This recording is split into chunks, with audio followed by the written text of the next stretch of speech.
आदरणीय उमेश भाई, भारतीय विचार मंच के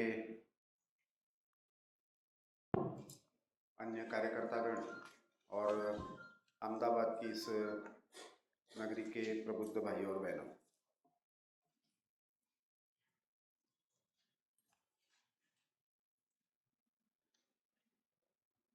सर्वप्रथम तो पाकिस्तान की तरफ से पहलगाम में जो आतंकवादी हमला हुआ, उस हमले में जिनका बलिदान हुआ, उन सारे भाइयों को विनम्र श्रद्धांजलि अर्पित करता हूँ।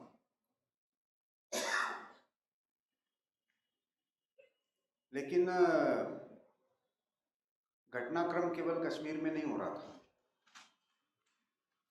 घटनाक्रम मुर्शिदाबाद में भी हो रहा था और दोनों के तार एक समान मॉडस ऑपरेंडी से जुड़े हुए हैं। तो उस समय जब आज का व्याख्यान तय हुआ और ये विषय तय हुआ, उस समय तो वो घटनाक्रम नहीं हुआ था, लेकिन उसके कारण ये विषय और भी ज्यादा रिलेवेंट हो जाता है।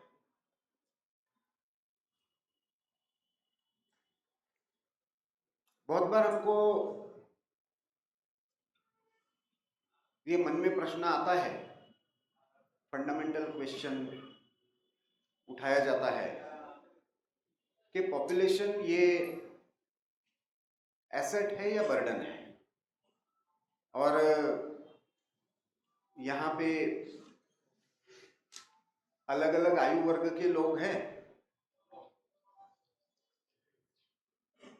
बालों का कलर कोई भी हो, लेकिन शायद 1970 से सबने कभी ना कभी अपने लाइफ में एक बार इस पर ऐसे जरूर लिखा होगा।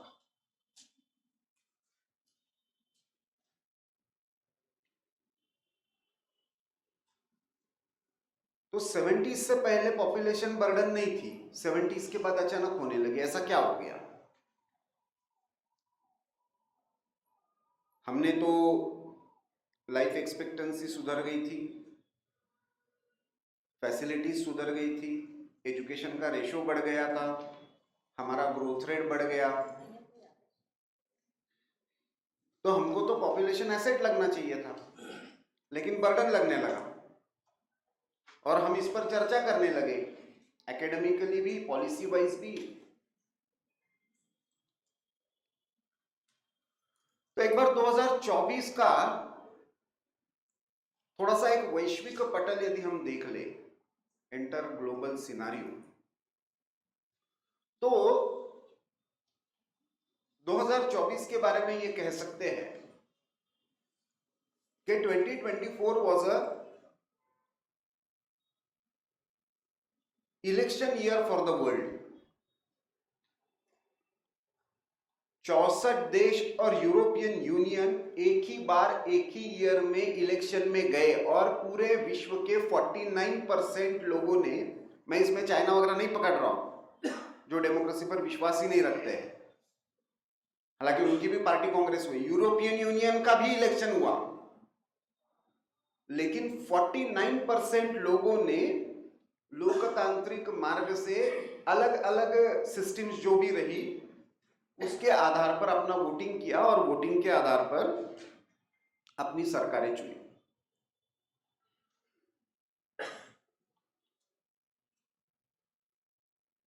अब आप कहोगे कि ये तो लोकतंत्र में स्वाभाविक है, उसमें क्या होगा? तो एक इलेक्शन केवल एनालाइज कीजिए। ब्रिटेन में इलेक्शन हुआ, लेबर पार्टी जीत कर आई, बहुत लंबे समय के बाद कंजर्वेटिव हार गए और लेबर जीत कर आए। बहुत सारे इंडिपेंडेंट कैंडिडेट्स भी जीत कर आए और एक मुद्दे पर जीत कर आए। पूरे ब्रिटेन का चुनाव एक मुद्दे पर फोकस हो गया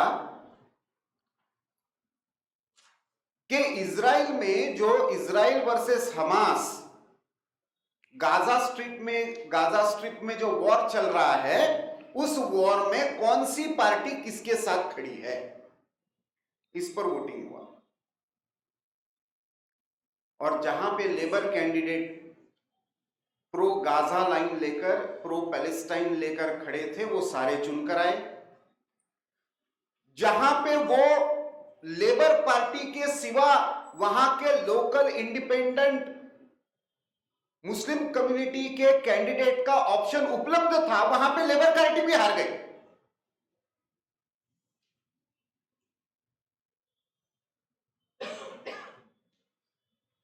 अब दूसरा उदाहरण ले लीजिए मुर्शिदाबाद का।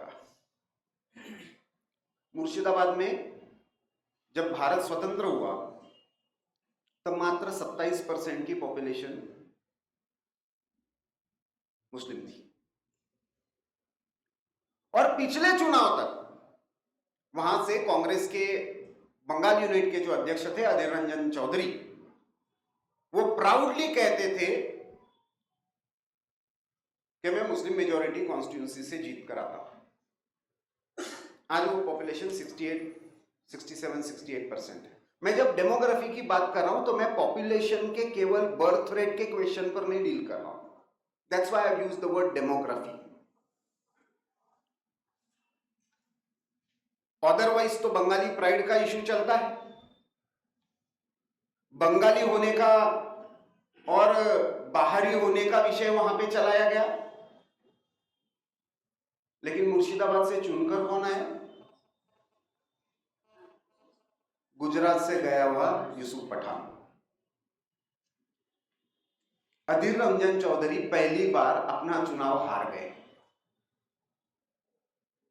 वोट पार्टी लाइन पर हुआ था क्या? यदि डेमोग्राफी आपके डेमोक्रेसी को डिफाइन कर रही है, तो हमको लोकतांत्रिक व्यवस्था में जनसंख्या का विषय कैसे देखना चाहिए?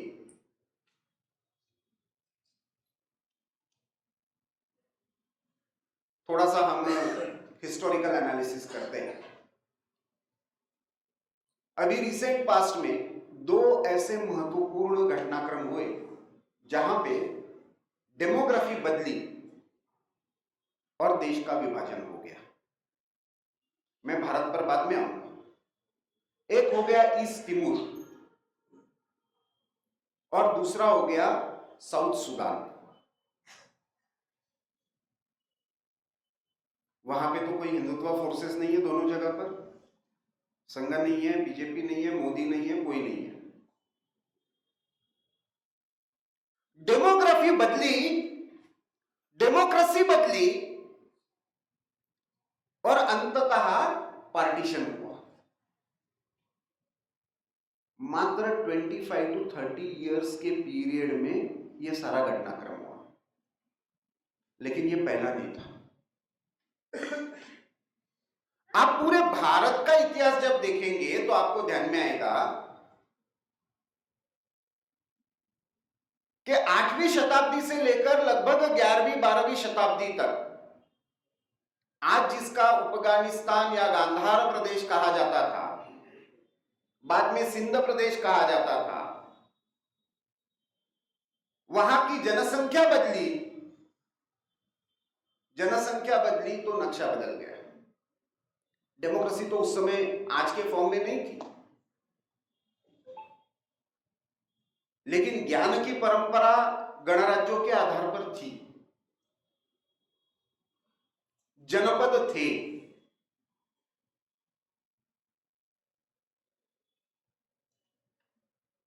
वही आप आज के बांग्लादेश में देख लीजिए।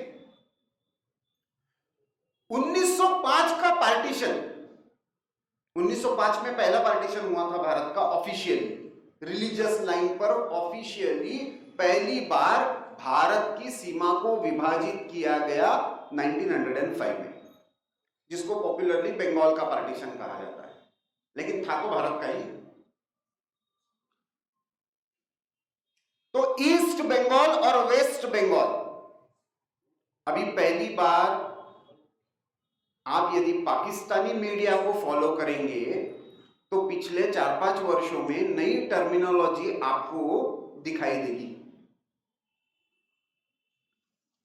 पहली बार ईस्ट पंजाब ये शब्द प्रयोग हो रहा है।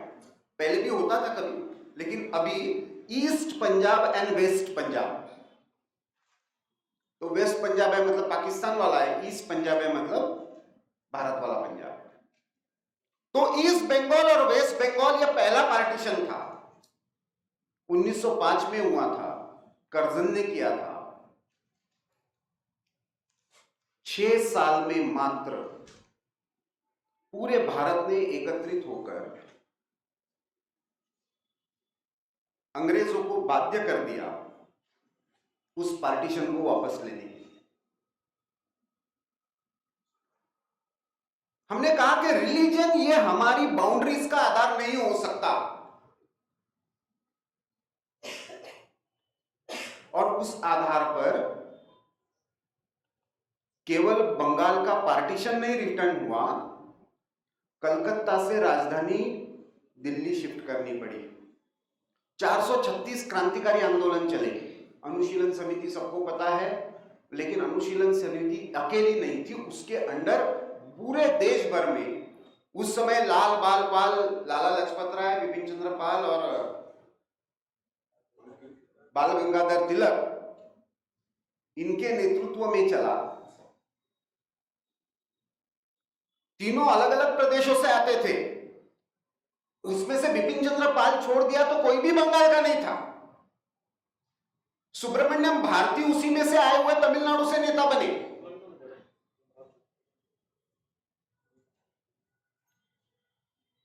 लेकिन ब्रिटिशों पर इतना दबाव बढ़ा कि पार्टीशन वापस लाना पड़ा और कलकत्ता से कैपिटल जो है वो दिल्ली शिफ्ट करनी पड़ी। क्या कारण था कि 1905 से 1911 मात्र 6 वर्ष में एक पार्टीशन वापस हुआ, और आने वाले मात्र 25 वर्षों में केवल बंगाल का नहीं, पंजाब का भी पार्टीशन हुआ और मुंबई का भी पार्टीशन हुआ, क्योंकि सिंध उस समय पंजाब से नहीं जुड़ा हुआ था, सिंध तो बॉम्बे प्रोविंस से जुड़ा हुआ था। गुजरात और महाराष्ट्र और सिंध मिलकर बॉम्बे प्रोविंस था। हम में से किसी को भी नहीं लगा कि यह भारत का विभाजन हमको स्वीकार नहीं है। क्या ऐसा बदल गया कि यह पार्टीशन भारत को और भारत के नेतृत्व ने स्वीकार कर लिया? सबसे बड़ा जो अंतर आया था वो 2 कारणों से आया था। 1916, 17, 18 के बाद मुस्लिम लीग ने पैन इस्लामिक मूवमेंट के साथ अपने आप को जोड़ते हुए जो खिलाफत आंदोलन शुरू किया, उसमें डेमोग्राफी के आधार पर विभाजनवाद का बीज रोपित किया गया। लेकिन केवल उतना नहीं था, उसके साथ साथ इन 2 प्रांतों की डेमोग्राफी सिस्टमेटिकली बदली थी, पंजाब की भी, बंगाल की भी। हम यदि सेंसस का ठीक से अध्ययन करेंगे तो हमको ध्यान में आएगा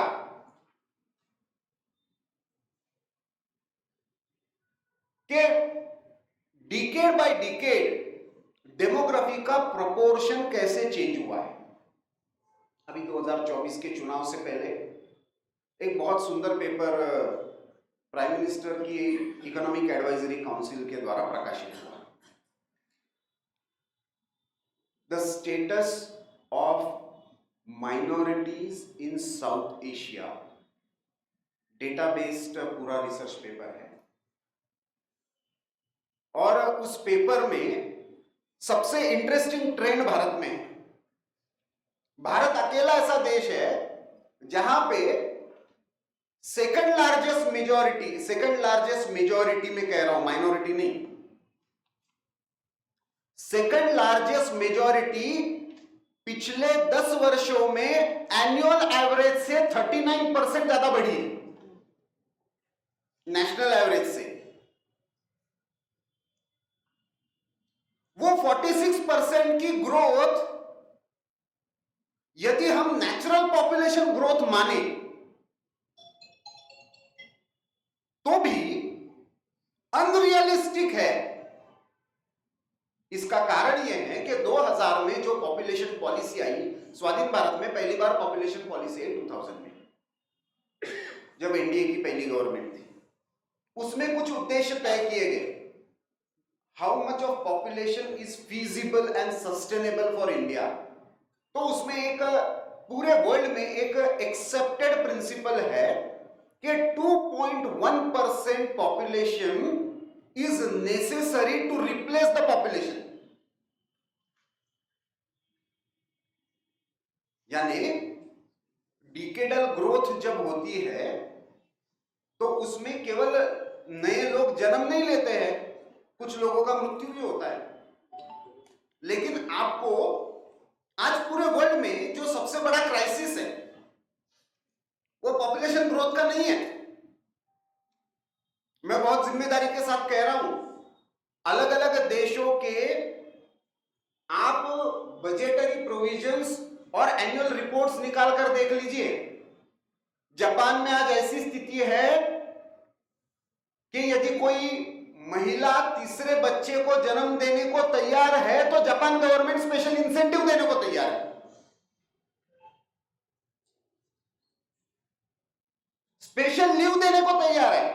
3 साल के बाद उसको फिर से नौकरी में लेने को तैयार है कि तुम 3 साल बच्चे की तरफ ध्यान दो, फिर से आओ।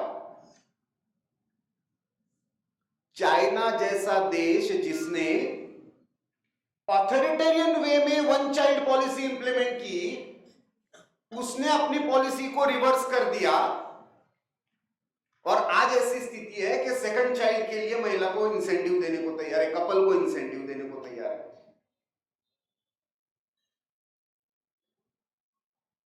यही स्थिति अमेरिका में, यही स्थिति यूरोप में। यूरोप में आज ज्यादातर जो traditionally white Christian industrial societies थी, वहां पर काम करने के लिए आज हाथ नहीं है।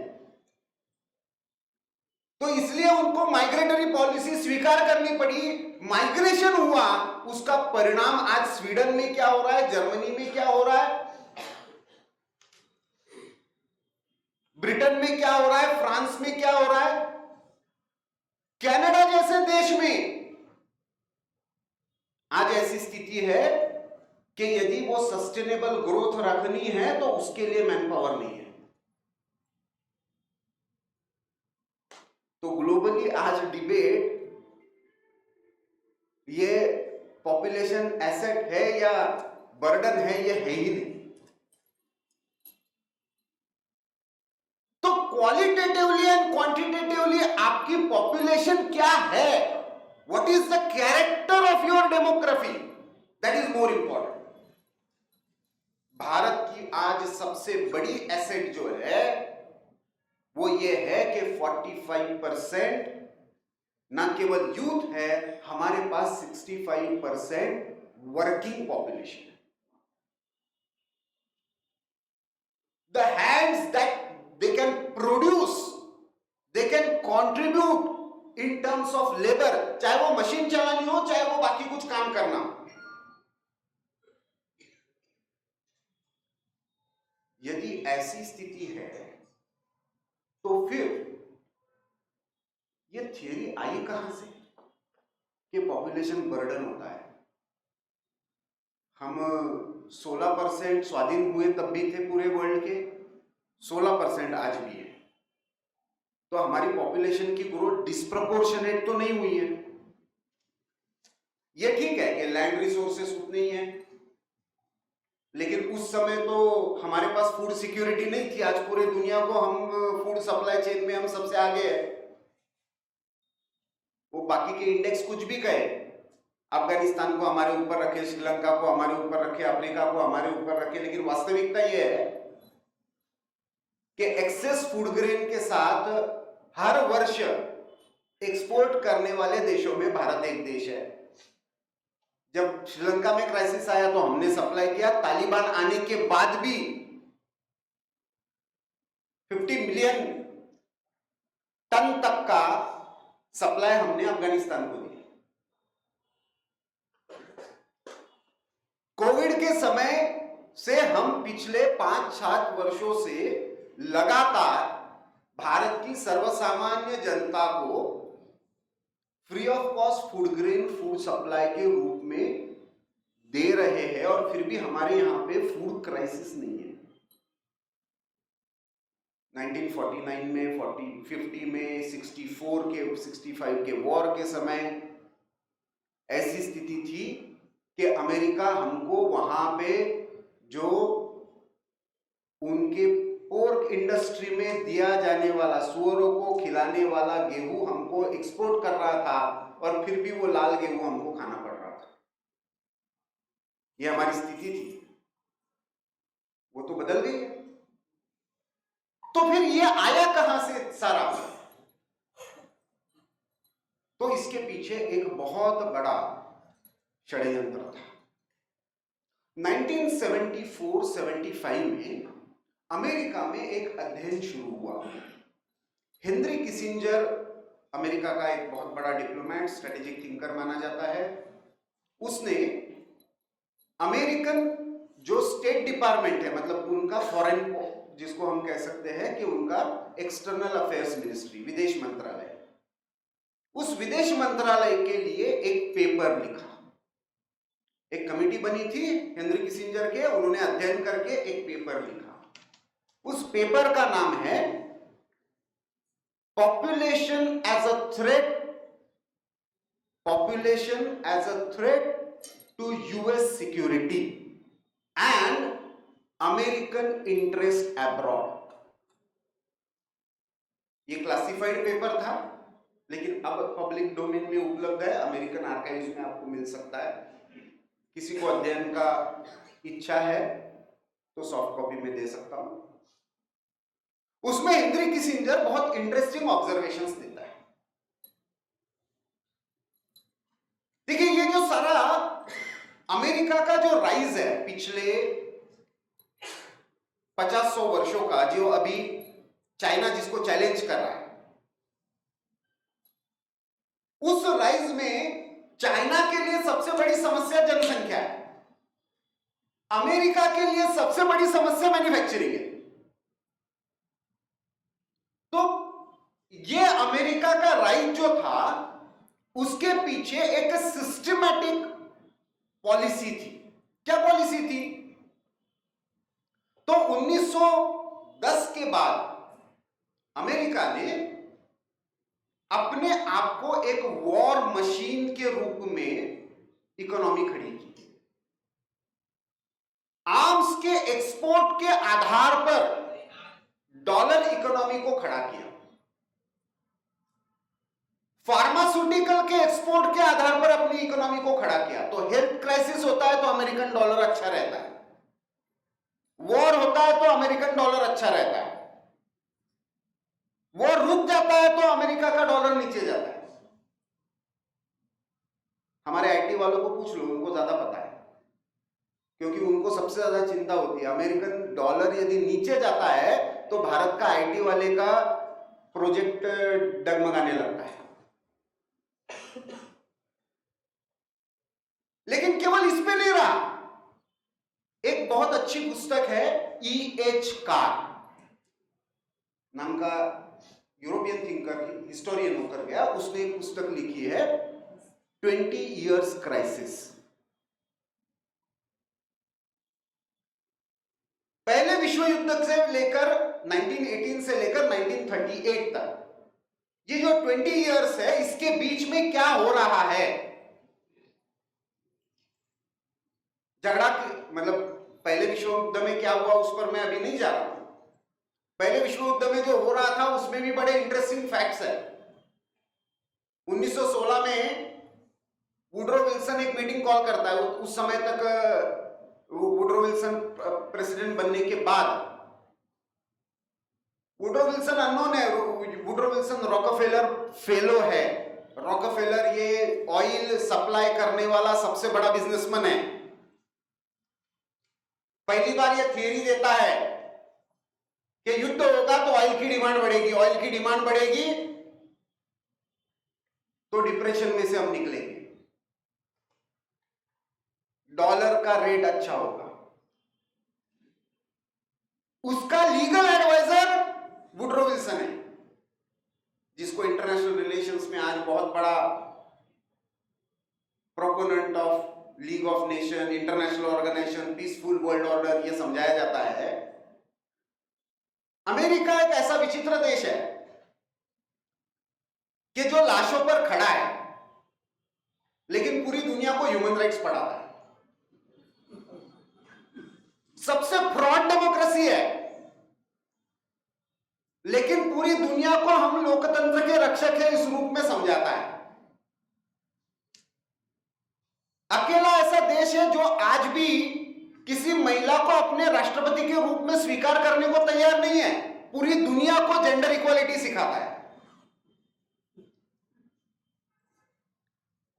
पूरी की पूरी अर्थव्यवस्था उन्होंने वेपन्स के आधार पर, हथियारों के आधार पर खड़ी की, ऑयल एंड गैस के आधार पर खड़ी की और दवाइयों के आधार पर खड़ी की। तो ये जो 20 इयर्स क्राइसिस है, इसमें मजे की बात देखिए, एक तरफ हिटलर और मुसोलिनी है, दूसरी तरफ फ्रांस और ब्रिटेन है, और दोनों को हथियार सप्लाई करने वाला एक ही अमेरिका है।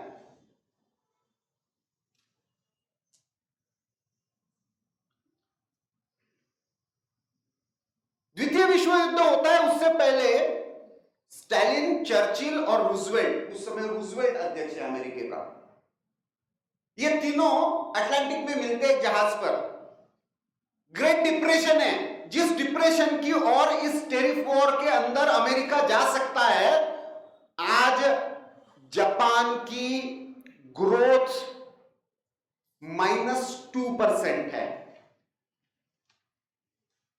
जापान अकेला ऐसा एक देश हो गया है अभी जहां पे आपको बैंक में पैसे रखने के लिए बैंक को इंटरेस्ट देना पड़ता है। गुजरातियों को समझ में नहीं आएगा लॉजिक, लेकिन ऐसी स्थिति है कि आपका पैसा हम संभाल रहे हैं, उसके लिए हमको पैसा दो।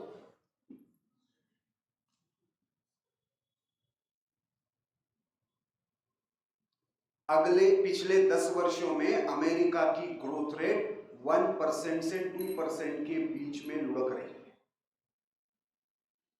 आज अमेरिका का डेट टू जीडीपी रेशियो 133% है।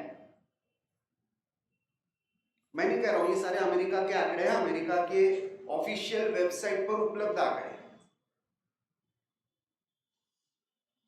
मैं ये सब इसलिए बता रहा हूं, आपको लगेगा कि इसका इस विषय से क्या संबंध है, क्योंकि लोकतंत्र उन्होंने डिफाइन किया है, मल्टीकल्चरलिज्म उन्होंने डिफाइन किया है, माइनॉरिटी राइट्स उन्होंने डिफाइन किए हैं, और इसीलिए डेमोग्राफी का फ्रॉड डिस्कोर्स भी उन्होंने डिफाइन किया, इसलिए अमेरिका इंपॉर्टेंट है।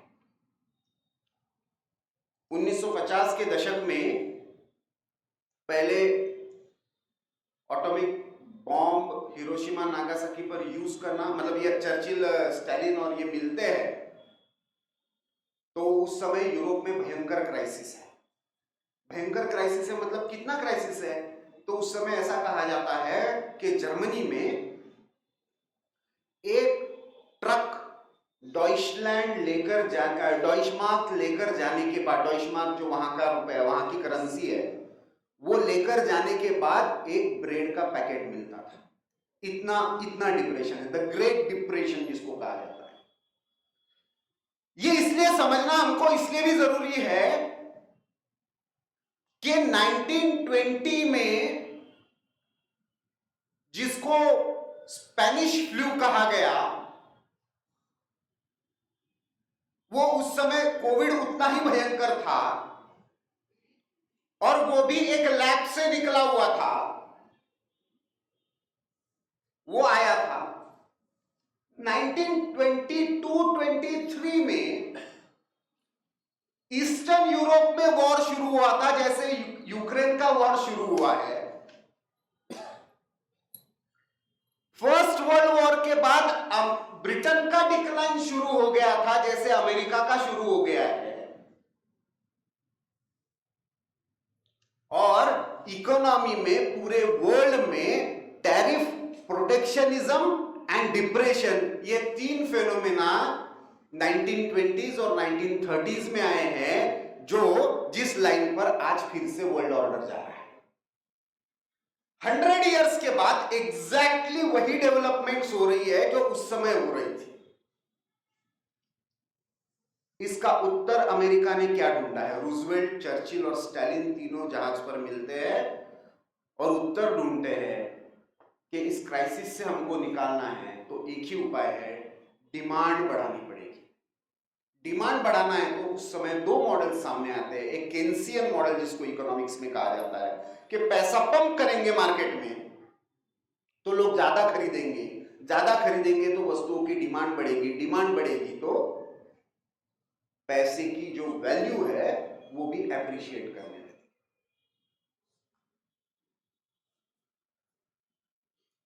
लेकिन दूसरा उपाय जो ढूंढा वो बहुत भयंकर था।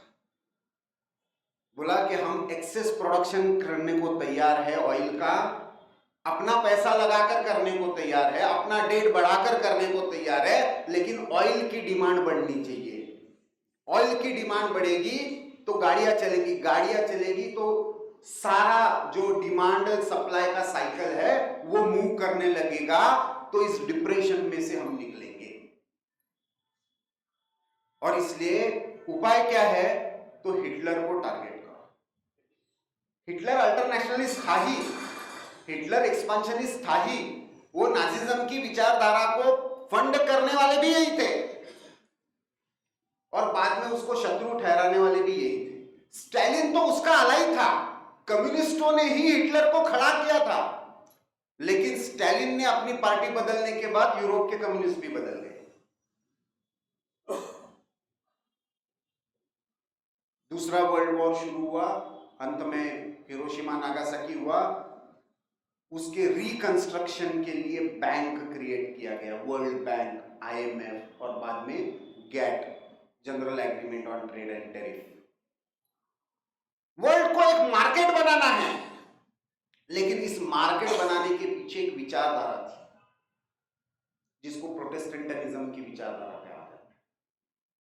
प्रोटेस्टेंट एथिक्स, जिसको वेबर ने कहा कि free flow of capital, good and man power, इसके आधार पर पूरी वर्ल्ड ऑर्डर डिफाइन होगी। ओरिजिनल वर्ल्ड बैंक का नाम था world bank for reconstruction. Japan और जर्मनी का जो पूरा विध्वंस हुआ था उसको ठीक करने के लिए अमेरिका ने जो पैसा इन्वेस्ट किया, उसके आधार पर एक बैंक बनाया गया, उसको वर्ल्ड बैंक कहते हैं। आज भी अमेरिका के शेयर 22% है वर्ल्ड बैंक में। इसलिए अमेरिका डिसाइड करता है कि इसको वर्ल्ड बैंक कौन से प्रोजेक्ट को फंड करेगा या नहीं करेगा। पाकिस्तान के मंगला डैम को करेगा या नहीं करेगा। तो ये सारा होता है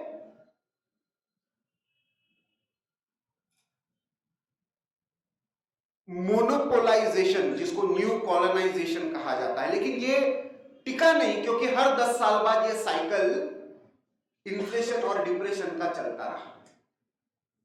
अब अमेरिका ने एक नया विचार करने की कोशिश की, कितने population, America is one country which has got a large land mass,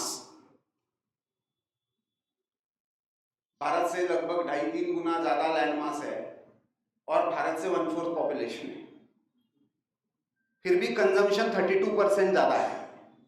अकेले इलेक्ट्रिसिटी का कंजम्पशन पूरे वर्ल्ड का, पॉपुलेशन 4% है अमेरिका की, एनर्जी कंजम्पशन 32% है। सो अनसस्टेनेबल लाइफस्टाइल है, हाईली मटेरियलिस्टिक है। लेकिन फिलॉसफी क्या है? ये पूरा जो विश्व बना है, पूरा वर्ल्ड बना है, ये हमारे एंजॉयमेंट के लिए बना है। ह्यूमन सेंट्रिक, एंथ्रोपोसेंट्रिक अप्रोच है। और इसलिए उन्होंने ये स्टडी करवाया, ये सारा बताया इसलिए क्योंकि हेनरी किसिंजर ना समझना है, उसने पहली बार पॉपुलेशन का स्टडी किया और ये प्रूव करने की कोशिश की कि 5 बिलियन, अभी तो लगभग 8 बिलियन पॉपुलेशन पूरे वर्ल्ड की है, 5 billion population is sustainable for existing earth. उससे ज्यादा की पॉपुलेशन जो है वो जीने के लायक नहीं है। तो क्या करना?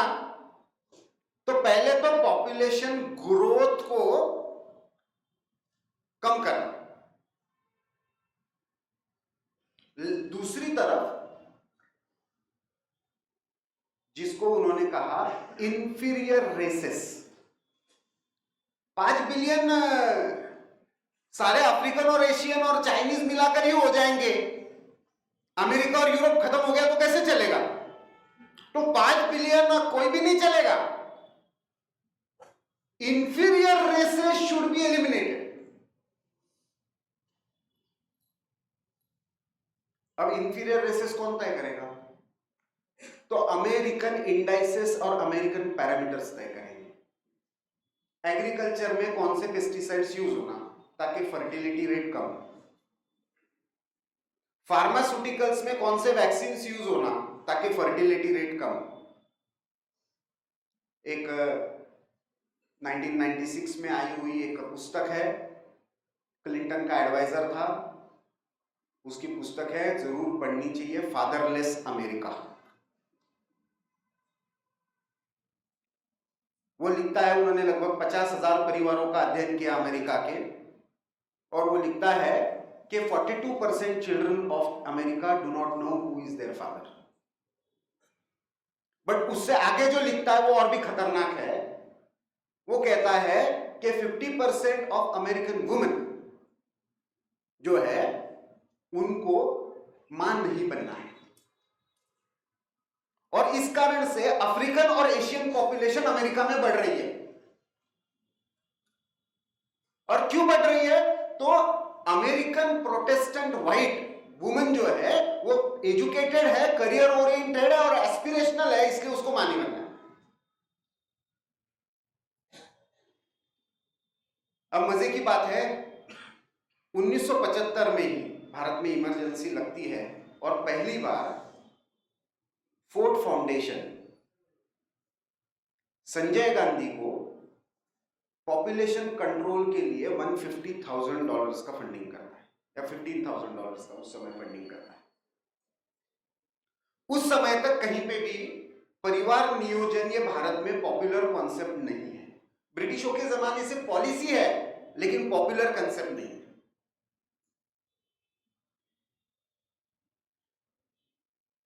अचानक से 1970s के बाद एक डिबेट, जैसे ये शुरू होता है पॉपुलेशन इज अ बर्डन, उसके साथ साथ एक और नैरेटिव बनाया जाता है, छोटा परिवार सुखी परिवार।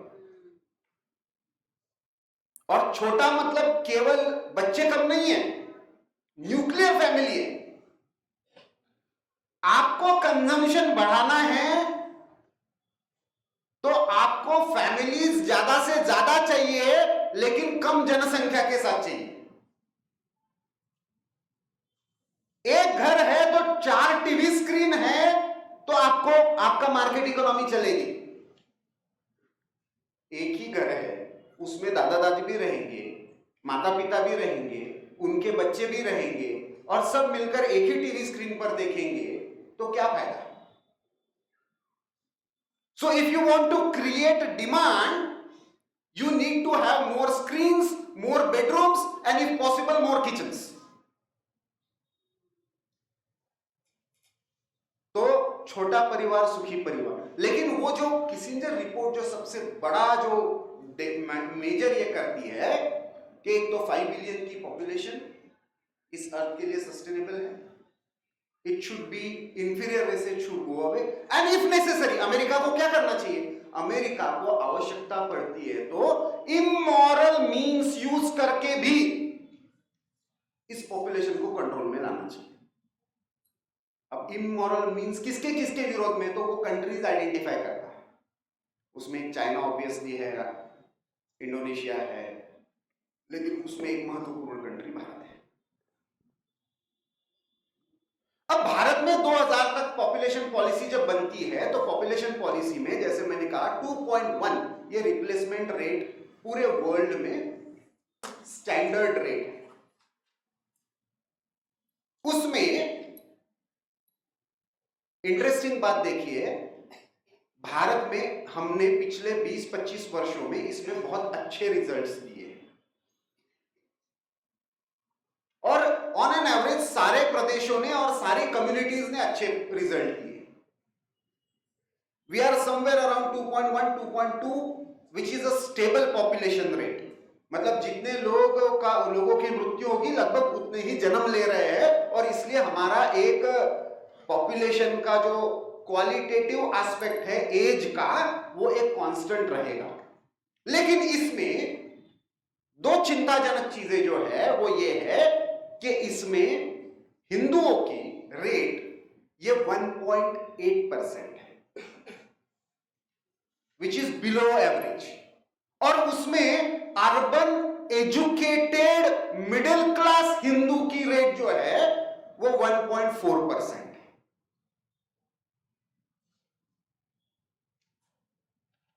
मुस्लिम 2.4% है, 2.8% तक है ऑन एन एवरेज। वो चिंता की बात नहीं है क्योंकि वो भी अराउंड 3.8% से 2.8% तक कम हुई है पिछले 20-25 वर्षों में। चिंता की बात कहां पे है?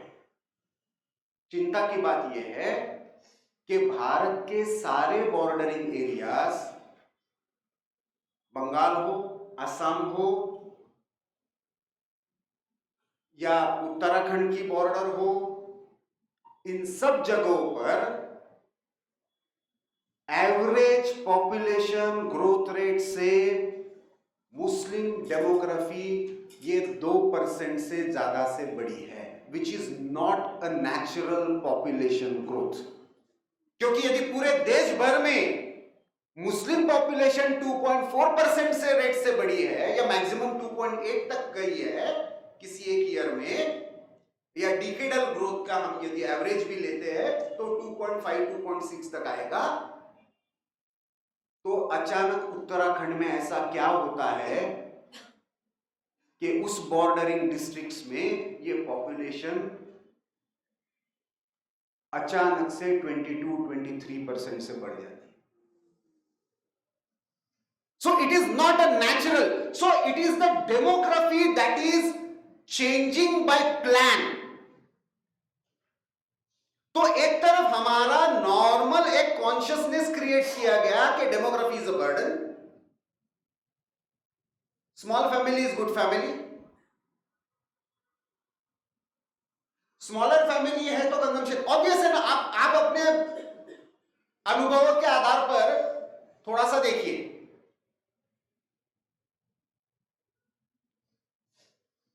जब आपके घर में थोड़ा सा, जिन्होंने 2 बच्चे 3 बच्चे एक घर में देखे हुए हैं, ऐसे लोग हैं, तो आप साल भर में कितने कपड़े लेते थे, कितने खिलौने लेते थे बच्चों के लिए, कितनी आवश्यकता उनकी फुलफिल होती थी, या मांगने के बाद कितनी देर बाद मिलता था। और जब बच्चा एक होता है तो कितने टाइम में आप वो बिना मांगे पहुंचा देते हो, because the basic logic is demand should grow, consumption should grow. Consumption बढ़ेगा तो इकोनॉमी की ग्रोथ होती रहेगी और पॉपुलेशन की ग्रोथ जो है वो नीचे जाती रहेगी। Inferior population should go away. जिनकी स्पेंड करने की क्षमता है वही जिंदा रहे, बाकी सब मर जाए। इतना सिंपल लॉजिक है। तो आप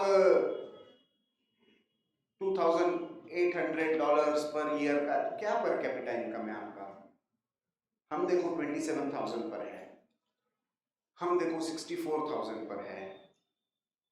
तो आपको पर कैपिटा इनकम वहां लेकर जानी है। पर कैपिटा इनकम यानी क्या है? तो एवरेज इनकम मेरी और अंबानी की मिलाकर डिवाइडेड बाय 2,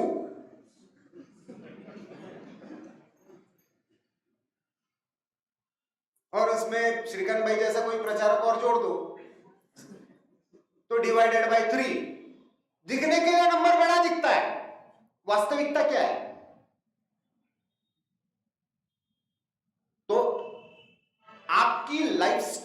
अमेरिकनाइजेशन करना, उसको मॉडर्नाइजेशन कहना। अर्बनाइजेशन इज डेवलपमेंट, गांव में रहना ये बैकवर्डनेस है। अनपढ़ होते हैं, गांव में रहते हैं तो पॉपुलेशन बढ़ती है, इसलिए वो इंफीरियर है। उसके पास स्किल है, वो सेल्फ सफिशिएंट है, अपनी चीजें खुद बनाता है, अपनी आवश्यकता के अनुसार बनाता है, अपने रिसोर्सेस का उपयोग करते हुए बाकी किसी पर डिपेंडेंट ना रहते हुए बनाता है। तो वो ज्यादा डेवलप्ड है या हम ज्यादा डेवलप्ड है?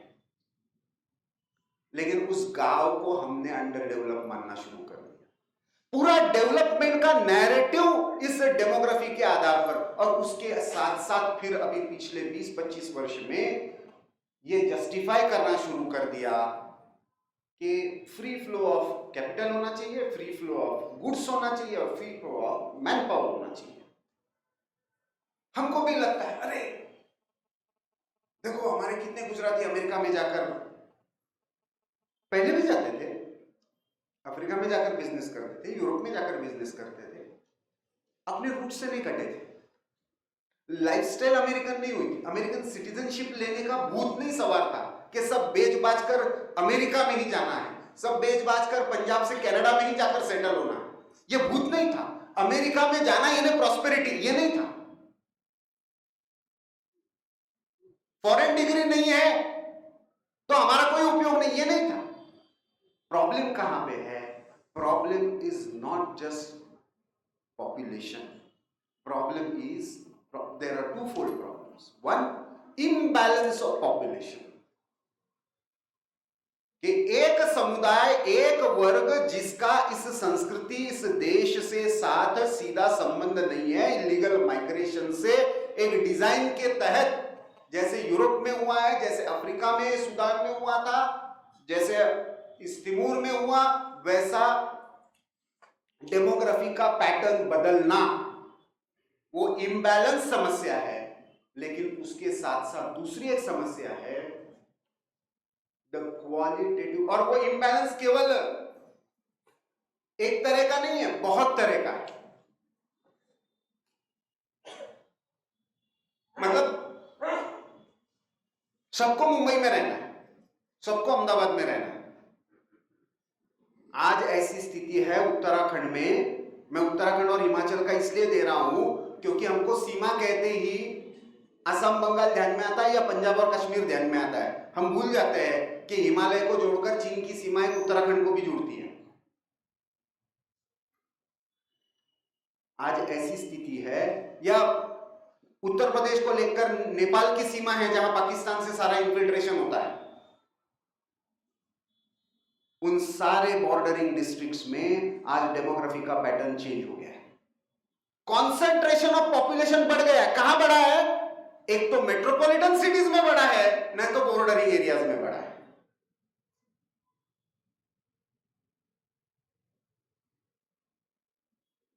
जो छोटे मध्यम शहर है या गांव है, वहां पे किसी को रहना नहीं है। किसी लड़की को भी गांव में शादी नहीं करनी है, शादी तो शहर में करेगी। खेती किसानी करने वाला विवाह करने योग्य नहीं है। गुजराती कम से कम बिजनेस करने वाले को दे देते हैं लड़की, हमारे महाराष्ट्र में तो वो भी अनरिलायबल होता है। नौकरी चाहिए, कॉर्पोरेट की चाहिए या सरकारी चाहिए, लेकिन नौकरी चाहिए, वो प्यून की क्यों ना हो।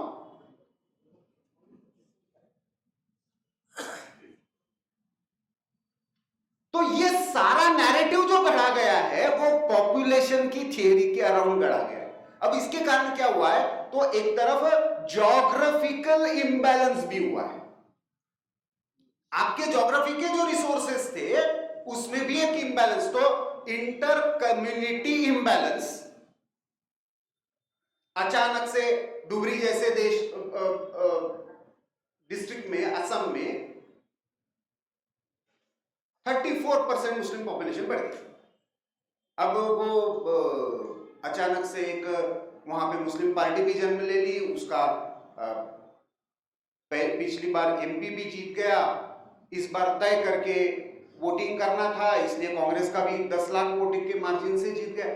तो उसके ऊपर अभी पार्लियामेंट में चर्चा हो रही थी जब वक्त का ये आया था। तो ये अचानक से कैसे हो गया 10 साल के अंदर? तो देयर इज अ डिजाइन। तो बॉर्डरिंग एरिया में इंबैलेंस, कम्युनिटी वाइज इंबैलेंस, और तीसरा क्वालिटेटिव इंबैलेंस। अब आप देखिए, जिनका भारत के अर्थव्यवस्था में सर्विस सेक्टर में जिनका हम योगदान मानते हैं, ऐसा educated middle class is on decline, exactly on American pattern.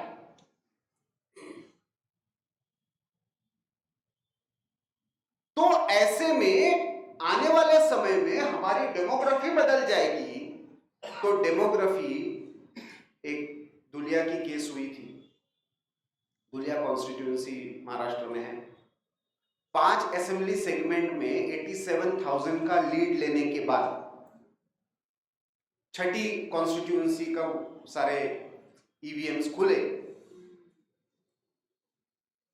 वो मालेगांव कॉन्स्टिट्यूंसी थी और उस अकेले मालेगांव कॉन्स्टिट्यूंसी ने वहां के बीजेपी के कैंडिडेट को 5,000 वोट से हरा दिया। जो 87,000 से लीड कर रहा था, वो एक विधानसभा कॉन्स्टिट्यूंसी का ईवीएम खोलने के बाद पार्लियामेंट्री इलेक्शन में 5,000 से हार गया। और ऐसे बहुत सारे उदाहरण आपको भारत में मिलेंगे। लेकिन पिछले साल भर का, मैंने जहां से शुरुआत की थी, 64 कंट्रीज में चुनाव हुए हैं जो डेमोक्रेसी मानती है, ऐसी कंट्रीज है, किसी ना किसी पद्धति का इलेक्शन हुआ है। वहां पे सबसे बड़ा विषय यदि कोई रहा है तो वो इलीगल माइग्रेशन, इमिग्रेशन के लॉस, राइजिंग इस्लामिक फंडामेंटलिज्म, शरिया लॉ या कॉन्स्टिट्यूशन, सपोर्ट हमास को करना या इजराइल को करना। ये 4-5 मुद्दों पर ये सारे चुनाव हुए हैं। वाई?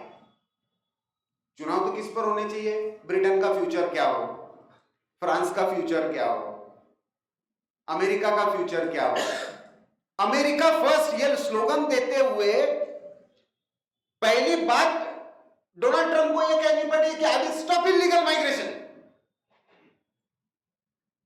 सारा वोटिंग उस पर शिफ्ट हो रहा है। वाई?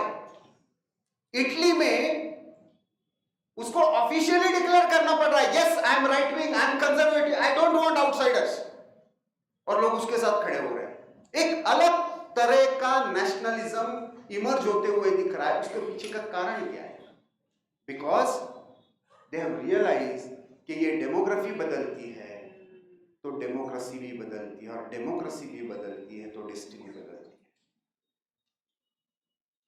प्रश्न ये है कि भारत का लिखा पढ़ा प्रबुद्ध वर्ग इस डायनामिक्स को समझता है। बहुत बार हम बोर्ड रूम या हमारे डाइनिंग टेबल के डिस्कशन में ये विषय चर्चा में तो लाते हैं, व्यवहार में क्या है, हमारे पुस्तकों में क्या है, हमारी इंटेलेक्चुअल स्पेस में नैरेटिव क्या है। और यदि ये नैरेटिव नहीं बदलेगा तो डेमोग्राफी का इम्बैलेंस ऐसे ही बदलता रहेगा, और डेमोक्रेसी का इम्बैलेंस बदलेगा तो आने वाले समय में डेमोक्रेसी आपकी इच्छा के अनुसार नहीं चलेगी। डेमोक्रेसी कोई और डिफाइन करेगा, और डेमोक्रेसी कोई और डिफाइन करने लगता है तो 1947 में जैसे हुआ या अभी बांग्लादेश में जैसा हो रहा है, वैसे डेस्टिनी बदलने में टाइम नहीं लगेगा। वो नहीं होना है तो इस पर एक एकेडमिक रिसर्च करना, जर्निंग करना, समाज में ये विषय सेंसिटिविटी के साथ लेकर जाना। ये केवल मैं हिंदू मुस्लिम विषय में नहीं देखता। There are many Muslims in India, जो मैंने कहा ना कि वो भी यदि 3.8 से 2.4 2.8 तक कम हुआ है तो that is a positive trend. लेकिन क्वालिटेटिवली हम कहाँ हैं? प्रॉब्लम हिंदू या मुस्लिम नहीं, अभी पहलगाम का भी ये हुआ तो मैंने ऑफिशियली कहा कि problem is not way of worship, problem is what is your ideology. यदि आपकी आइडियोलॉजी काफिरोफोबिया की है कि हर काफिर जो है उसको समाप्त करना है, एक दिन मेरे ही रास्ते पर लाना है, यह आइडियोलॉजी डेमोक्रेसी के लिए खतरा है। और इसलिए समाज को इसके विरोध में खड़ा होना है, irrespective of whom do we worship।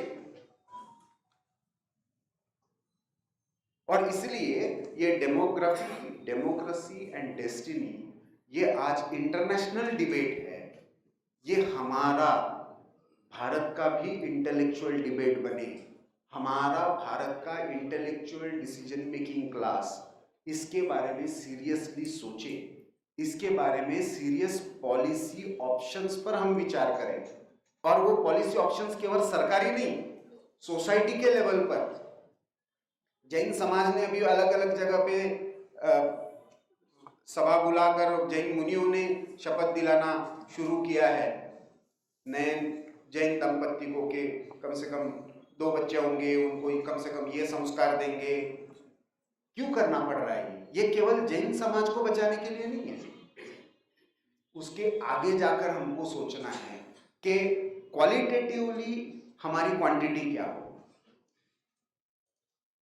दूसरा, बैलेंस हमारे पॉपुलेशन का क्या हो, और हमारे जो रिसोर्सेस उपलब्ध है उसके आधार पर हम कितने लोगों को सस्टेन कर सकते हैं, ये रिप्लेसमेंट वाली पॉपुलेशन को मेंटेन रखते हुए, ताकि हमारी डेमोक्रेसी स्टेबल रहे और हमारी डेस्टिनी भी सुरक्षित रहे। इस लाइन पर हम सबको विचार करने की प्रेरणा मिले, और हम डेमोग्राफी ठीक रखेंगे तो डेमोक्रेसी भी सुरक्षित रहेगी और डेस्टिनी भी सुरक्षित रहेगी। उसके लिए हम सबको प्रेरणा मिले, ऐसी प्रार्थना करता हूँ। अपने वाणी को बहुत प्रश्न ये है कि आपने 3 बातें कही आपके जो लेक्चर है उसमें। एक तो पॉपुलेशन ग्रोथ की बात की, दूसरी एक अर्बनाइजेशन की बात की, और तीसरी way of living lifestyle like American. तो ये तीनों में आज जो गवर्नमेंट का स्टैंड है वो तीनों में जैसे कि सब गांव को अर्बनाइजेशन में मतलब म्यूनिसिपल कॉर्पोरेशन में मिलाना, ये एक है। अमेरिकन लाइफस्टाइल का मतलब जो बिजनेस मॉडल है जिसके जरिए ये कंज्यूमरिज्म बढ़ रहा है उसको प्रमोट करना।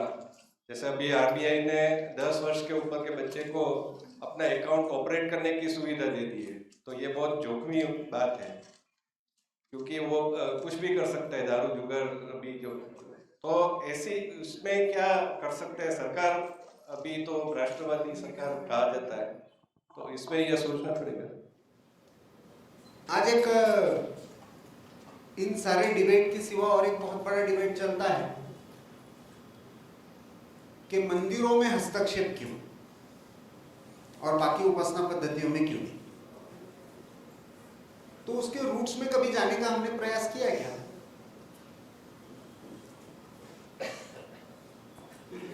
आप जिस लाइफस्टाइल की बात कर रहे हो उसमें पढ़ा लिखा हिंदू अर्बन मिडिल क्लास ही झांसे में क्यों आता है?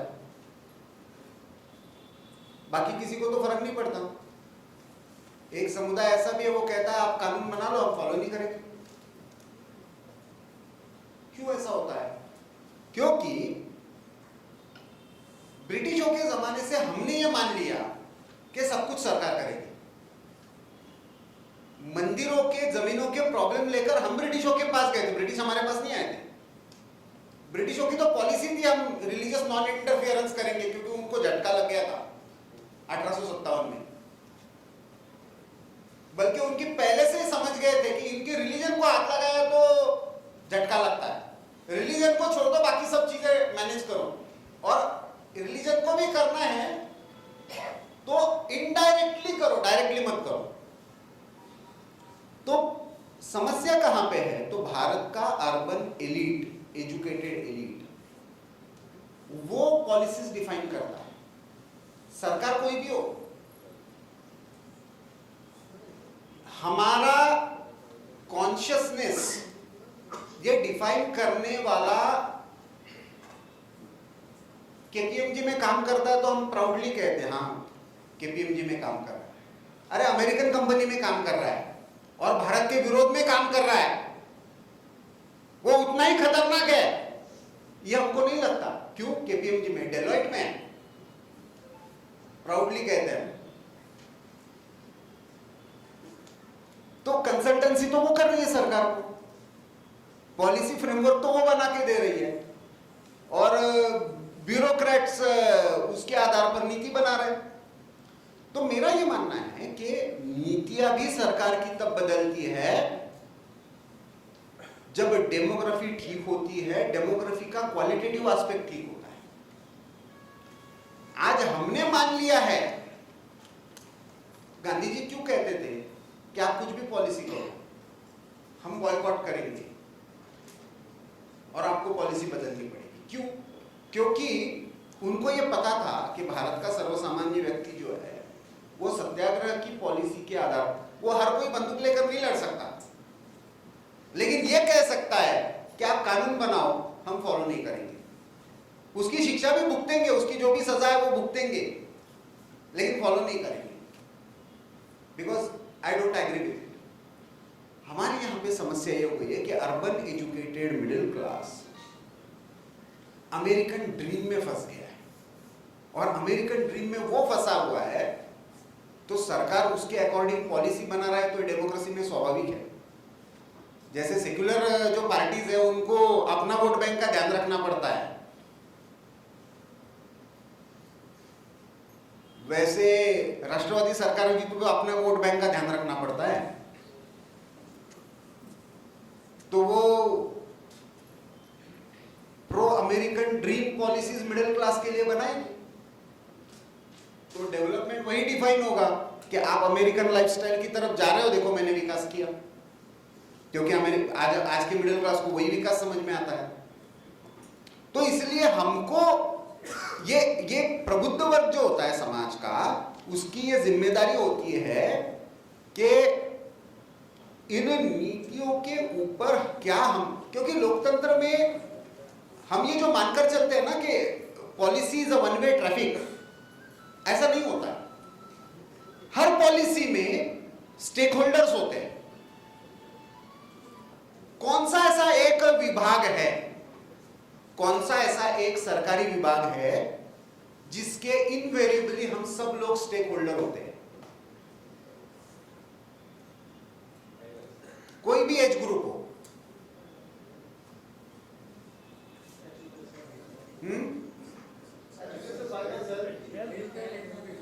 एजुकेशन इज वन फील्ड जिसके इनवेरिएबली हम सब लोग स्टेक होल्डर होते हैं।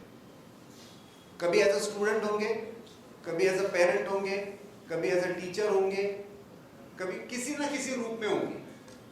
फाइनेंस में तो बहुत बार जरूरी नहीं, मेरा बहुत सारा काम सरकार से डायरेक्ट डील किए बिना चल सकता है। हेल्थ में भी जरूरी नहीं मुझे बीमार पड़े और मुझे कोई जरूरत पड़े परिवार को तब मेरा है। लेकिन एजुकेशन एक ऐसा डिपार्टमेंट है कि मैं स्कूल में जा नहीं रहा हूं फिर भी एजुकेशन मुझ पर अफेक्ट करता है। क्यों नहीं जा रहा हूं यह कारण बन जाता है, क्योंकि एजुकेशन पॉलिसी। भारत में कितनी बार डेमोक्रेसी का चुनाव एजुकेशन के मुद्दे पर होता है? क्योंकि स्टेक होल्डर जो है वो एजुकेशन को पॉलिसी फ्रेमवर्क में अपना अधिकार ही नहीं मानते। हम बाकी सारी चीजों को मानते हैं। टैक्स के परसेप्शन जो 2-3% लोग टैक्स देते हैं वो भी टैक्स में रिलीफ मिल गया इससे खुश हो जाते हैं। बाकी 97% को उससे क्या मिलता है पता नहीं मुझे, लेकिन चुनाव घूम गया इस रिलीफ पर, कैसे घूम गया मुझे पता नहीं। तो मुद्दा यह है कि ये अमेरिकन ड्रीम हमारे दिमाग में जो है सरकार को उसको रिस्पॉन्ड करना पड़ेगा। यदि उस अमेरिकन ड्रीम को हम इंडियन ड्रीम में कन्वर्ट कर दे तो सरकार को पॉलिसी चेंज करनी पड़ेगी। ये कॉम्प्लेक्स प्रोसेस है, policy making is a complex process. वो सारे स्टेक होल्डर्स के, ब्यूरोक्रेसी के लेवल पर भी, हमारे इकोनॉमिक्स के लेवल पर भी, इकोनॉमिक्स के भी सारे पैरामीटर्स वैसे ही है। तो ये सारा हमको आर्किटेक्चर, अभी मैं यहां आने से पहले डिस्कस कर रहा था, 3 इंस्टीट्यूशंस है, सेप्ट है, दिल्ली की एसपी है, school of planning and architecture है, और J school of arts and architecture है मुंबई में। ये 3-4 इंस्टीट्यूशन सारा प्लानिंग एंड आर्किटेक्चर का ये डिफाइन करते हैं। पूरे उनके 5 साल के इसमें एक कोर्स पढ़ाया जाता है, एक कोर्स में एक चैप्टर पढ़ाया जाता है जिसको वो कहते हैं वर्नाक्युलर आर्किटेक्चर। पूरे भारत का, कश्मीरी हो, हिमाचल के हो, उत्तराखंड के हो, मेघालय के घर हो, वहां से लेकर तमिलनाडु के घर हो, इनको सबको आर्किटेक्चर की स्टाइल मिलाकर एक चैप्टर है। बाकी सब क्या है? तो ग्रीक आर्किटेक्चर, फ्रेंच आर्किटेक्चर। अब वो पॉलिसी प्लानिंग और पॉलिसी में जा रहा है, प्लानिंग, अर्बन प्लानिंग में, और आपका प्राउड बेटा है सेप्ट में पढ़ा हुआ, वो कौन सी पॉलिसीज बनाएगा? अमेरिकन बनाएगा, फ्रेंच बनाएगा, या कौन सी बनाएगा? वो भारत के, मतलब आपके यहां पे तो उदाहरण है, एक गांधी कुटीर बना हुआ है, आर्किटेक्चरल वंडर है, जो अपने आप ऑटो एक तरीके से अहमदाबाद की धूप में भी टेम्परेचर कंट्रोल नेचुरली कर लेता है, लेकिन फिर भी यह आर्किटेक्चरल स्टडी का विषय नहीं है। तो मुझे लगता है कि हमको पॉलिसीज को थोड़ा सा डेमोक्रेसी में अलग से सोचना पड़ेगा, लेकिन उसका डेमोग्राफी से भी संबंध है और डेमोग्राफी के क्वालिटेटिव एस्पेक्ट से भी संबंध है। अगला प्रश्न जी।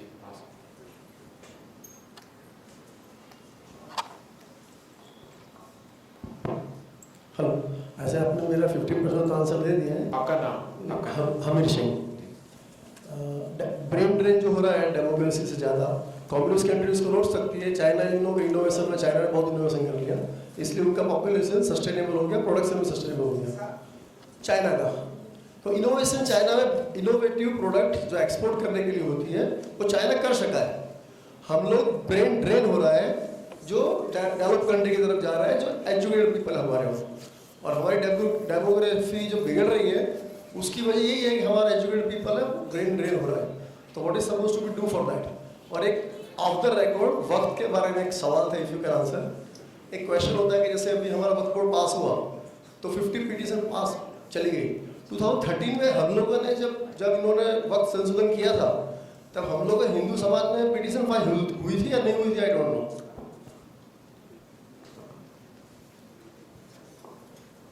डेमोग्राफी के क्वालिटेटिव एस्पेक्ट में ये भी एक हिस्सा शामिल है। 2013 की क्यों, 1995 में कहाँ हुआ था? 1954 में कहाँ हुआ था? 1954 में कहाँ हुआ था जब पहली बार वक्त बिल पास हुआ?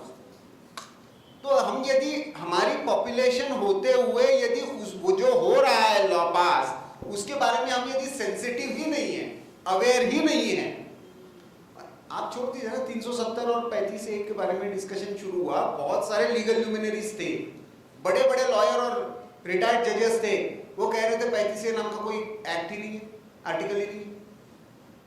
कॉन्स्टिट्यूशन में 35A नाम का कोई आर्टिकल ही नहीं है। उनको दिखाना पड़ा कि भाई 35 कैपिटल A है, इसका मतलब अमेंडमेंट है, और अमेंडमेंट प्रेसिडेंशियल ऑर्डर से हुई है, पार्लियामेंट के एक्ट से भी पास नहीं हुई है। कॉन्स्टिट्यूशन में एक ऐसी अमेंडमेंट हो गई जिस पर पार्लियामेंट में चर्चा ही नहीं हुई है। तो ये तो इसीलिए तो भारतीय विचार मंच को ये ऑर्गेनाइज करना पड़ रहा है, क्योंकि भारत में भारतीयता के आधार पर विचार करने वालों की मानसिकता पता है। लेकिन जो आपने पहला प्रश्न पूछा, मैं उसको ब्रेन ड्रेन नहीं मानता। नहीं मानता। भारत में आज डीआरडीओ, इसरो सारे बेस्ट इनोवेशन और बेस्ट प्रोडक्ट देने वाले जितने भी भारत के संस्थान हैं, इवन इंडिया, हमारे दिमाग में बैठा हुआ है कि आईआईटी में होता है तो ज्यादा अकल होती है, आईआईएम में पढ़ा है तो ज्यादा अकल होती है, वो अमेरिका में गया है तो और भी होशियार होगा। ये सबसे अपॉर्चुनिटीज क्लास होता है, जो भगोड़ा होता है, जो टिकता है कंपटीशन में और टफ होता है मेंटली और फंडामेंटली स्ट्रांग होता है। इसरो के सारे इनोवेशंस ये भारत के नॉर्मल इंजीनियरिंग कॉलेजेस के स्टूडेंट्स ने किए, आईआईटी वालों ने नहीं किए। इसरो डीआरडीओ के सारे इनोवेशंस, प्रॉब्लम यह है कि उनको कभी भी उस तरह का एक वर्ग था 1960s में 70s में, ऐसा एक क्लास था जो भारत में इस सोशलिस्ट इकोनॉमी में फ्रस्ट्रेट होकर जा रहा था, लेकिन उसको फिर भी भारत के लिए कुछ करने की प्रेरणा थी। आज भी ऐसा कुछ वर्ग है जो जाता है अमेरिका में, और उसका क्लासिक उदाहरण मैं बताता हूं आपको। बहुत लोगों को मतलब ये अपने आप में एक अध्ययन का विषय है। भारत में सबसे ज्यादा पेटेंट्स, सबसे ज्यादा इनोवेशंस और सबसे ज्यादा ग्रोथ रेट स्वाधीन भारत में कौन से फेज में रहे?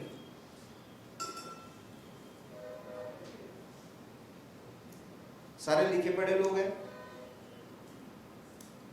गुजराती है तो फाइनल समझ में आता है, ग्रोथ रेट तो कम से कम समझ में आती है। सबसे वाइब्रेंट भारत का मार्केट था, सबसे ज्यादा इनोवेशंस हुए, डोमेस्टिकली बहुत सारी चीजें हमने ठीक कर ली। ऐसा भारत का कौन सा पीरियड था?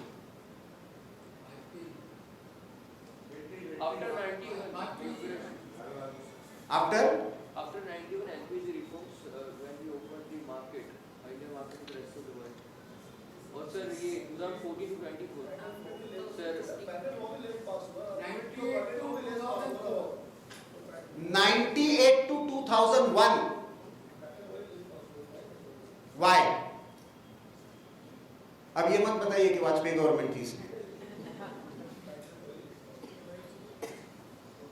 क्या कारण है?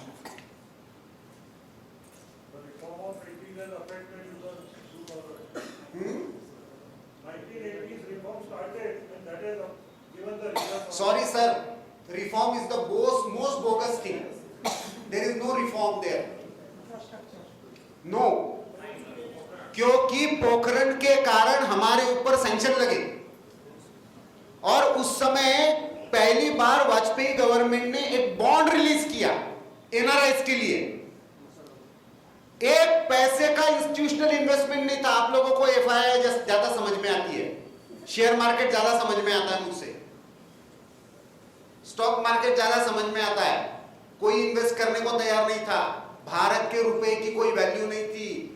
पूरा यूरोप, पूरा अमेरिका और उनके दबाव में रशिया तक हमको क्रायोजेनिक इंजन देने को तैयार नहीं था। डील साइन होने के बाद रशिया विड्रॉ कर चुका था। Within 6 months our scientists developed new cryogenic engine. Within 6 months 3,000 के बॉन्ड्स, $3,000 बॉन्ड्स ये हमारे एनआरआई ने खरीदे, resurgent bonds, and they change the entire dynamics of Bharat. सारी हमारी इंफ्रास्ट्रक्चरल ग्रोथ, ग्राउंड जो प्रधानमंत्री ग्राम सड़क योजना की ग्रोथ, सारे नए इनोवेशंस, डीआरडीओ में इन्वेस्टमेंट, इसरो में इन्वेस्टमेंट, हमारे सारे पोस्ट न्यूक्लियर, क्या एक ही कारण था? हमारी पॉपुलेशन को यह लगा, अंदर रहने वाले भी बाहर रहने वाले भी, कि ये जो हमने अचीवमेंट किया है, इस अचीवमेंट के समय जो सरकार ने करके दिखाया है, जो सारे के सारे सैटेलाइट एक साथ घूम रहे थे, अमेरिका के भी, यूरोप के भी, चाइना के भी, इनको उल्लू बनाकर हमारी सरकार ने सक्सेसफुली जो न्यूक्लियर टेस्ट किया है, ऐसे समय सरकार के साथ खड़े रहना ये हमारी जिम्मेदारी। वो एक नेशनलिस्ट फीलिंग ने, आपके पॉपुलेशन के क्वालिटेटिव अप्रोच ने आपके सारे पॉलिसीज को चेंज कर दिया, आपके सारे इन्वेस्टमेंट पैटर्न को, आपके सारे इनोवेशंस को। तो इसलिए ये प्रश्न नहीं है। मेरा मानना है यदि मेरी पॉपुलेशन वहां पे जाती है और कहती है कि अगले 10 साल में गूगल को हम कंट्रोल करेंगे, गूगल का डेटा हमारे पास होगा, आई एम फाइन। वो अप्रोच है क्या? वो जब तक इस भावना से जाती है, भारत में कुछ नहीं हो सकता। इस भावना से जाके यह मुझे चिंता का विषय।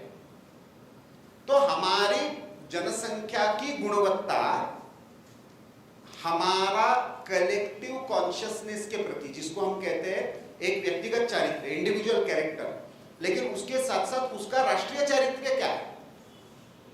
जो रॉ में काम करता है वो भी तो ब्रेन ड्रेन है आपके हिसाब से, क्योंकि वो बाहर जाकर काम कर रहा है। लेकिन काम किसके लिए कर रहा है? तो अमेरिका में जाकर काम करने वाला भारत के लिए काम नहीं करता, ऐसा किसने कहा आपको? उसको वो संस्कार है क्या? चाइनीज के पास है। चाइनीज के पास एडवांटेज ये है कि वो अमेरिका में जाने के बाद भी मेरे घर में मुझे क्या कॉपी करके डुप्लीकेट बना के भेजना है, ये इसका सोचता है। इनोवेशन नहीं है चाइना के पास, सॉरी, चाइना के पास मैन्युफैक्चरिंग है। अभी जो मोनोपोली है वो मैन्युफैक्चरिंग की है, इनोवेशन की नहीं है। लेकिन कम से कम अमेरिका में हुए इनोवेशन को कॉपी करके देश में भेजने की है। क्यों? क्योंकि वो संस्कार पक्का है कि मैं यदि मेरे देश ने मुझ पर इतना इन्वेस्टमेंट किया है, तो उसके बदले में एक एनडीए गवर्नमेंट, फर्स्ट गवर्नमेंट थी, तो उस समय एक पॉलिसी लाने का प्रयास हुआ था कि यदि आईआईटी में कोई पढ़ता है तो कम से कम 2 वर्ष उसको भारत में अपने इंजीनियरिंग पूरा करने के बाद 2 वर्ष कम से कम भारत में देना है। यदि वो नहीं देता है, बाहर चला जाता है और वहीं पे नौकरी करता है, तो उसको आने वाले 2 वर्ष में, 4 वर्ष में उसके आईआईटी पर सरकार ने जो खर्च किया है वो रिटर्न करना है। हम लोगों ने मतलब अर्बन एजुकेटेड मिडिल क्लास ने इस पॉलिसी का विरोध किया। किसका ड्रीम था? सरकार ने ड्रीम बेचा था क्या? हमारा ड्रीम था, डेमोक्रेसी थी, सरकार को रिस्पॉन्ड करना पड़ा। तो इसलिए मैं उसको ब्रेन ड्रेन नहीं मानता।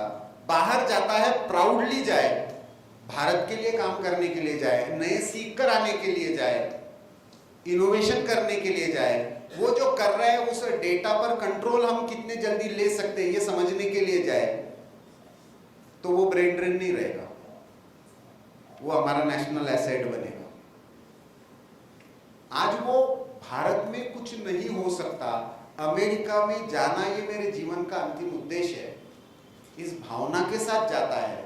कनाडा में सेटल हुए बिना मेरे होटल मैनेजमेंट की डिग्री का कोई उपयोग नहीं है। ऑस्ट्रेलिया में जाऊंगा तो भी मेरे जीवन का भला है। ये जो उसकी मानसिकता बन गई है, वो मैं कहता हूं कि डेमोग्राफी का क्वालिटेटिव एस्पेक्ट है, हमको उसको चेंज करना।